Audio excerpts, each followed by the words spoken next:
Subscribe to our YouTube channel and press the bell icon to get the latest updates.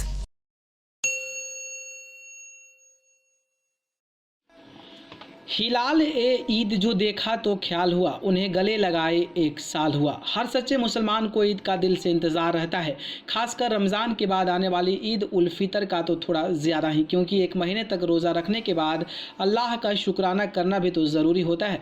Ramzan के महीने में माना जाता है कि कुरान लिखी गई थी, इसलिए पूरे महीने मुसलमान कुरान में डूब जाते हैं। ऐसे में आपको बताते हैं कि ईद क्यों मनाई जाती है।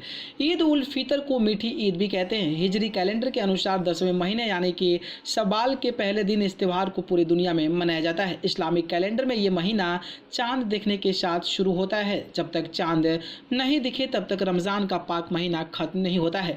इस तरह रमज़ान के आखिरी दिन चांद दिखने के बाद अगले दिन ईद मनाई जाती है। अभी कई लोगों के मन में सवाल आ रहा होगा कि आखिर ईद क्यों मनाई जाती है, इसके पीछे की असल कहानी क्या है। ऐसे माना जाता है कि पैगंबर हज़रत मोहम्मद ने बद्र की लड़ाई में जीत हासिल की थी। इस जीत की खुशी में सभी का मुंह मीठा करवाया था। इसी दिन को मीठी ईद या ईद उल फितर के रूप में मनाया जाता है। इस्लामिक कैलेंडर के अनुसार हिजरी संवत 2 यानी 624 ईस्वी में पहली बार ईद उल फितर मनाया गया था। वहीं ईद क्यों मनाते हैं, इसके पीछे का एक कारण और भी है। पवित्र कुरान के मुताबिक रमज़ान के पाक महीने में रोज़े रखने के बाद अल्लाह एक दिन अपने बंदों को इनाम देता है। जो दिन ईद का होता है वहीं अल्लाह के बंदे उनका शुक्रिया अदा करते हैं।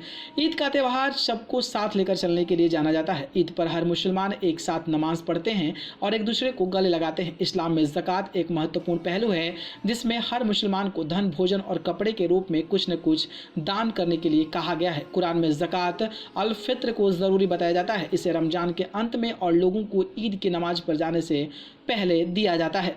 ईद की शुरुआत सुबह दिन की पहली प्रार्थना के साथ होती है, जिससे सलात अल फजर भी कहते हैं। इसके बाद पूरा परिवार कुछ मीठा खाता है। वैसे ईद पर खजूर खाने की परंपरा है। फिर नए कपड़े पहनकर ईद की नमाज अदा की जाती है।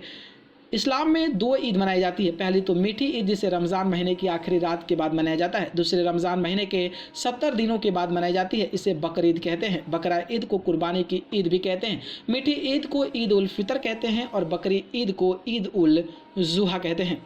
न्यूज़ रूम से अमेजिंग वर्ल्ड की रिपोर्ट।